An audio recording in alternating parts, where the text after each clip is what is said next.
Olá, meus queridos, que o Eterno abençoe cada vida. Continuamos aqui a nossa meditação no livro de Bereshit e temos meditado sobre a vida de Avraham, um homem que de fato cooperou com o plano de Elohim, um homem que sempre esteve à disposição do Senhor para cumprir a sua vontade. Avraham, de fato, é um grande exemplo de cooperador, de um homem de Emuná. E nós falamos na meditação passada sobre aquela visita que o Senhor havia feito, o pai em forma humana, com mais dois varões, dois homens que estavam ali com ele, todo aquele cuidado que ele teve em recepcioná-lo, e o Senhor ali vai dar notícia de que Sará daria um filho a Avraham, mesmo com a idade avançada. E nós falamos que o Senhor veio trazer duas mensagens, uma exatamente sobre o nascimento de Tzhak, que haveria de nascer de Sará, e a outra notícia era que o Senhor destruiria duas cidades, Sedom e Amorá, uma expressão que é utilizada aqui pelo Senhor e que chama a atenção, uma expressão que mostra de forma clara este belo relacionamento entre Elohim e Avraham, quando ele diz aqui em Bereshit, capítulo 18, a partir do versículo 16, e levantaram-se aqueles varões dali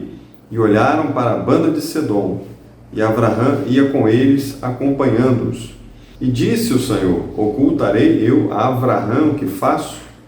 Visto que Avraham certamente virá a ser uma grande e poderosa nação, e nele serão benditas todas as nações da terra. Versículo 19, porque eu tenho conhecido que ele há de ordenar a seus filhos e a sua casa depois dele, para que guardem o caminho de Aruvá, para agirem com justiça e juízo, para que o Senhor faça vir sobre Avraham o que acerca dele tem falado. O Senhor iria destruir duas cidades por causa do pecado dos moradores daquela cidade. Nós vamos falar um pouco mais sobre isso na próxima mensagem. E o Senhor chega a usar uma expressão: ocultarei eu a Avraham que eu faço. E veja que o Senhor vai dizer os motivos no versículo 18 e no versículo 19. Avraham, ele vai ser uma grande nação, algo que o Senhor já tinha dito a respeito dele, algo que o Senhor faria, porque este era o plano do Senhor, fazer de Avraham uma grande nação, nação esta da qual viria o Mashiach ungido. A gente não se esquece de Bereshit 3,15. O Senhor tem uma promessa de trazer um Redentor para poder eliminar o pecado da humanidade, desde que o homem o receba, desde que o homem se una, creia nesta pessoa do Mashiach, Yeshua. E o Senhor vai dizer de Avraham, no versículo 19, que ele ordenaria os seus filhos, a sua casa, para que guardem o caminho de Aruvá, para agirem com justiça e juízo, para que o Senhor faça vir sobre Avraham o que acerca dele tem falado. Então o Senhor diz: porque eu tenho conhecido, o Senhor que sonda os corações, que conhece todos os homens da terra, viu o coração de Avraham. E você vai ver isso em toda a história, toda a vida de Avraham, um homem completamente voltado para o Senhor, para executar a sua vontade, executar o seu plano. Você vê ali de forma clara que o Senhor tem um plano e o Senhor tem um servo fiel, um servo justo, para que este plano do Senhor seja executado. Avraham descobriu que a felicidade está no homem viver não para si, mas viver para o seu Criador. E o Senhor chega a usar uma expressão bonita. O Senhor chega a dizer que Avraham era amigo dele. Avraham, meu amigo. Em Yeshayahu, ou Isaías 41, versículo 8, quando diz: mas tu, Israel, servo meu, tu, Yaakov, a quem escolhi, semente de Avraham, meu amigo.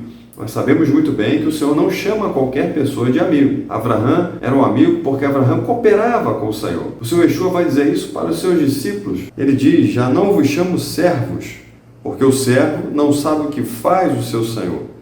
Mas tenho-vos chamado amados, amigos, porque tudo quanto ouvi de meu Pai vos tenho feito conhecer. O Senhor Yeshua disse várias vezes que ele não fazia nada sem que visse o Pai fazendo, que ele também não falava nada a não ser aquilo que o Pai o tinha mandado falar. Ele era guiado pelo Pai, guiado pelo Espírito em todo o tempo. E aqui ele diz que estava chamando os discípulos de amigo, porque tudo que ele tinha ouvido do Pai, ele tinha feito conhecer aos seus discípulos. Os discípulos, então, estavam tendo o privilégio de conhecer segredos do Pai, de ter conhecimentos maravilhosos, profundos da parte do Senhor. E essa característica de amigo era muito importante, porque no versículo anterior, o Senhor vai dizer aqui, em Yohanan 15, versículo 14, vós sois meus amigos se fizerdes o que eu vos mando. Característica do amigo de Elohim, amigo do Pai, amigo do Filho, é exatamente executar as ordens do Senhor. Os que executam o plano do Senhor, suas ordens, suas leis,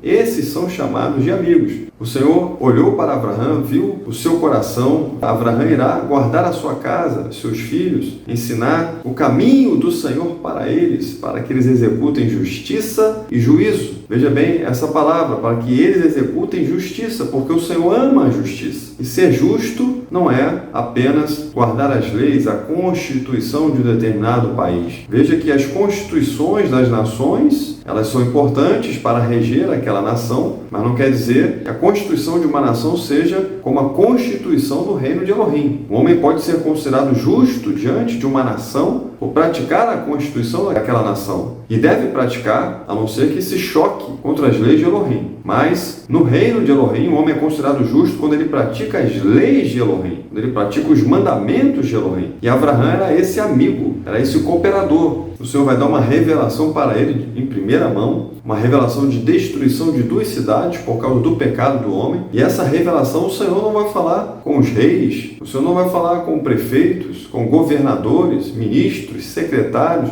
O Senhor não fala com ninguém desses homens que são estabelecidos pela sociedade. O Senhor vai falar com Abraão, seu amigo. Assim como foi com Noa, nós lembramos de Noa, que o Senhor também, quando foi destruir toda a terra pelas águas do dilúvio, o Senhor não falou com as nações, com os reis, com as autoridades da época. O Senhor falou apenas com Noa. São grandes lições que nós podemos tirar. O segredo do Senhor é para aqueles que o temem, e Ele lhes fará saber a sua aliança. Então veja, amados, que o Senhor não compartilha os seus segredos, suas revelações, aquilo que Ele vai fazer com qualquer pessoa. Está escrito também que o Senhor não faz nada sem antes revelar os seus segredos aos seus servos, os profetas. Quando o homem vive para si, ele perde essa oportunidade de desfrutar do melhor do Senhor, da sua presença. O maligno trabalha no mundo visando que as almas vivam para si, busquem os seus prazeres, mas estão desvinculados do Senhor, sem buscar a vontade do Senhor. E o homem perde muito com isso. Era uma tremenda honra, tremendo privilégio para Abraão poder receber essa mensagem da parte do Senhor. E mais do que isso, quando Abraão recebe esta mensagem, esta revelação, este segredo da parte do Senhor, ele não recebe para ficar curioso, para ir sair falando para um, para outro. Abraão, ele simplesmente vai interceder pelo justo. Ele tem essa intimidade com o Senhor não para contar as últimas novidades. Qual foi a última novidade, como os atenienses viviam? Ele recebe esta revelação, ele vai fazer um serviço importantíssimo. E o Senhor sabia que Abraão, tomando conhecimento disso, prestaria um serviço ao Elohim de grande importância, intercedendo pelo justo.